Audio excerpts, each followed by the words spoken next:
जी नमस्कार। जी, जी, नमस्कार, नमस्कार जी।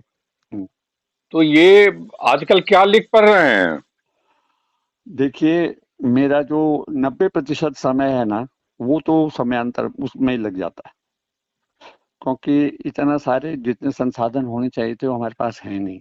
तो बहुत सारे काम खुद करने पड़ते हैं। मान लीजिए आप उनके रैपर लगाने से, टिकट लगाने से लेकर उनके फोल्डिंग तक मतलब बाकी एडिटिंग-फेडिटिंग तो चलता ही रहता है। तो ये सारा देखना और करना इससे बहुत ही मुश्किल है। कई वर्षों से और काम नहीं मिलता, लेकिन फिर भी बीच-बीच में थोड़ा समय निकाल के जो हो पाता है वो करने की कोशिश करता हूँ, लिखने पढ़ने की। कई लोग दबाव में लिखवा लेते हैं, कहीं कुछ होता है या कुछ अपने यहाँ ही लिखना हुआ, तो इसी तरह का लेखन हो पाता है। तो विनोद कुमार शुक्ल को जो ज्ञानपीठ मिला उसको लेकर आपने कुछ लिखा? नहीं, मैंने कुछ नहीं लिखा। क्या लिखने की कोई योजना? कोई योजना नहीं, क्योंकि ज्ञानपीठ का कोई अर्थ नहीं रह गया है। जिस तरह के लोगों को मिलता रहा है, पीछे किसी कभी किसी को सन्यासी को, कभी किसी बाबा को, किसी को कुछ जो कुछ हो रहा है, उसका कोई अर्थ तो रह ही नहीं गया है, सिवाय वो सरकार को अपीस करने के लिए, उसके चमचों को अपीस करने के लिए, उनको खुश करने के लिए किया जाता है। क्या उस पुरस्कार का अर्थ रह गया है?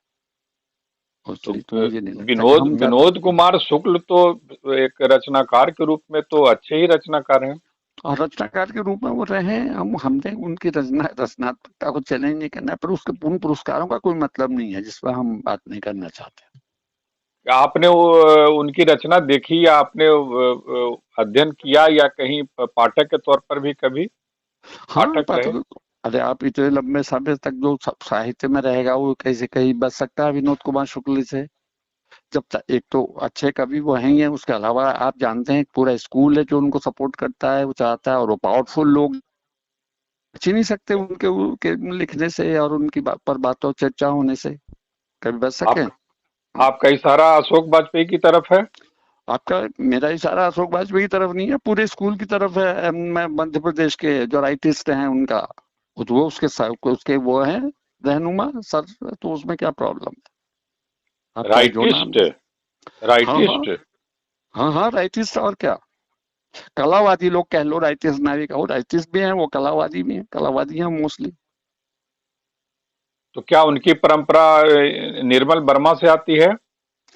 देखिए, उनकी परंपरा आती है नहीं आती है, समानांतर भी लोग काम कर सकते हैं।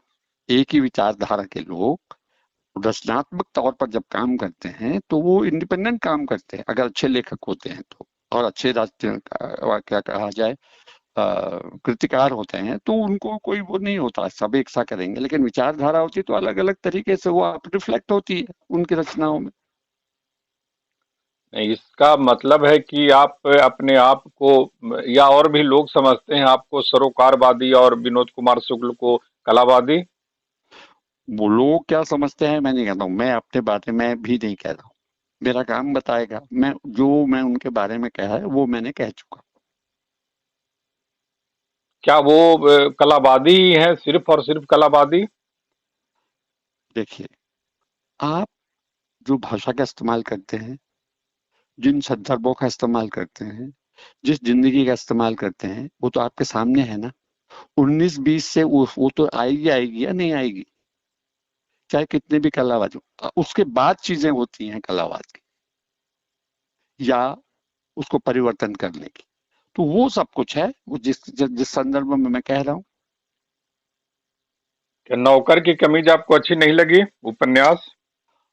आंखों की कमी, ये किसने कहा कभी अच्छी या बुरी का मामला नहीं है, तो और बहुत है, ठीक है, अच्छी कमीज है, अच्छी अच्छा उपन्यास है वो।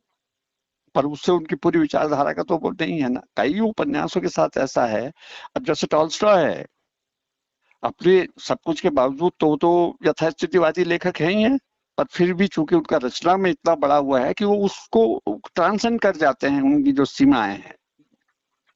बड़े लेखकों की विशेषता यही होती है, अच्छे लेखकों की, कि वो अपनी जिस सोच समझ के साथ चलते भी हैं, उससे भी ज्यादा आगे रचनाएं उनकी समाज पर प्रभाव डालती हैं और समझ पैदा करती हैं। टॉल्स्टॉय के साथ यह है। तो हिंदी में जो उनका दूसरे उपन्यास जो है वो दीवार में खिड़की रहती है, हाँ, तो उसको भी आपने देखा? जी नहीं, मैंने बहुत सी रचनाएं नहीं देखी। और मैंने, कविताएं? हाँ कविताएं देखी हैं, कविताएं भी देखी हैं। कविताओं का मैं कोई बहुत बड़ा पारखी हूँ नहीं, फिर भी जैसी समझ है उसके हिसाब से आपको बताता है, बता। तो क्या इसीलिए विनोद कुमार शुक्ल को आप बहुत जगह नहीं देते हैं समयांतर में? देखिए, हम समयांतर में उसको जगह देते हैं जिनका कंसर्न सीधे सीधे समाज से और उसकी उसकी जो तत्कालीन स्थितियां हैं उनसे होता है, जिनका उन स्थितियों से संबंध नहीं, क्योंकि पत्रिका का काम ही यही है। जो संकट हम देश का आज देख रहे हैं, हम उनको देखें या कलात्मकता को देखें, हमारा कंसर्न समाज है। हमारे लिए कलात्मकता सेकेंडरी, खुद मेरे लिए है।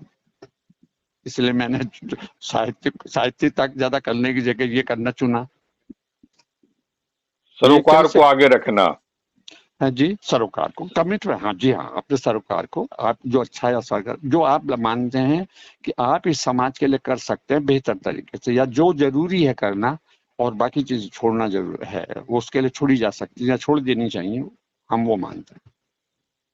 तो एक सवाल यह भी तो है ना कि सरोकार में सामयिकता ज्यादा रहता है और कला बाद में जो है वो भविष्य और भाषा ज्यादा सुदृढ़ होता है।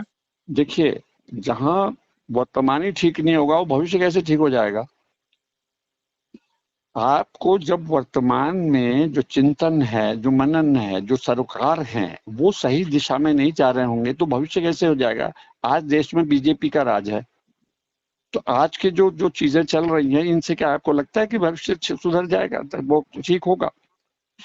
जिस तरह से लिबरलाइजेशन है, जिस तरह से मजदूरों का हक मारा जा रहा है, जिस तरह से बेरोजगारी हो रही है, वो सबको देखने के बाद क्या कहेंगे आप? वही कलात्मकता में है, जिस तरह के लोगों को वो बढ़ावा दे रहे हैं, जिनको बाबाओं को और उनको धार्मिक लोगों को, तो यही होगा जो हो रहा है।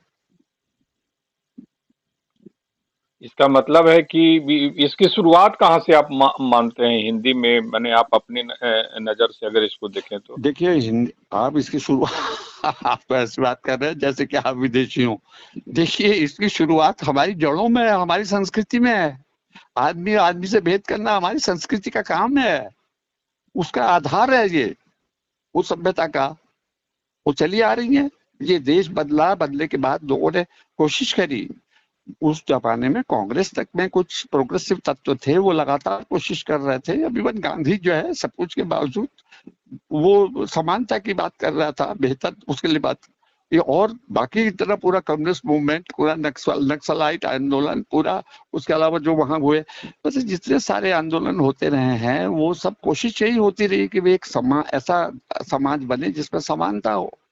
लेकिन आप जो देख रहे हैं हमारे समाज की हालत, वो पूरी तरह से अपर, जो वो सो कॉल्ड अपर कास्ट हैं उनके कंट्रोल में है, और वो कभी नहीं चाहते थे कि ये हो। और जिस तरह के पूंजीपतियों ने आया, उन्होंने देखा, देखते देखते पूरी सरकार और पहले 60 साल के वो जो भी काम थे पिछली सरकारों के, जितने भी प्रोग्रेसिव सबको उलट के रख दिया। खाना अब भुगतिए आप, जो सरकार है आपके पास। तो गरीबी हटाओ का नारा तो दिया गया है, लेकिन उसको तमाशा भी तो इसी कांग्रेस वालों ने बना दिया था ना। हाँ, बना दिया था, नहीं हुआ, लेकिन सरकार तो थे। अब तो बात ही नहीं है। अब तो वो कहने सिर्फ देश की संस्कृति सबको और वो स्व मंदिर को और उनको ठीक करेंगे, और जो लोग हैं गैर हिंदू धर्म के अलावा और कोई चीज होगी नहीं, उसकी बात नहीं करेंगे। कम से कम तब ये तो नहीं था। ये तो अपने आप में बड़ा जब भयानक काम है ना कि आप देश को बांट रहे हैं। जो हो रहा है उत्तर प्रदेश में और ये यहाँ आप देख रहे हैं क्या हो रहा है, किसी तरह से जस्टिफाई किया जा सकता है? कि कांग्रेस की बुनियाद में काफी कुछ गलती रही, इसलिए इनको मौका मिला, आप ऐसा कभी थोड़ा सा भी मानते हैं? बिल्कुल मानते हैं, क्यों नहीं मानते? हमको कांग्रेस का भक्त तो थोड़ी ना, तो कांग्रेस का विरोध करते रहे। हमने कब कहा? मैंने तो नहीं कहा, कभी कहीं नहीं लिखा है कि ये कांग्रेस ने सब कुछ सही किया हो। ये तो आप जब तुलनात्मक रूप से देखते हैं चीजों को, तब आप इस तरह की बातें करते हैं। आप तो एक बेहतर दुनिया बनाना चाहते थे ना, जो कांग्रेस की थी, जो वो सारे लिबरलाइजेशन के सारे क्या कहा जाए उनके रेडिकल कदमों के बावजूद वो जो हो रहा था उससे ज्यादा बेहतर आप चाहते थे, पर वो सब खत्म हो गया।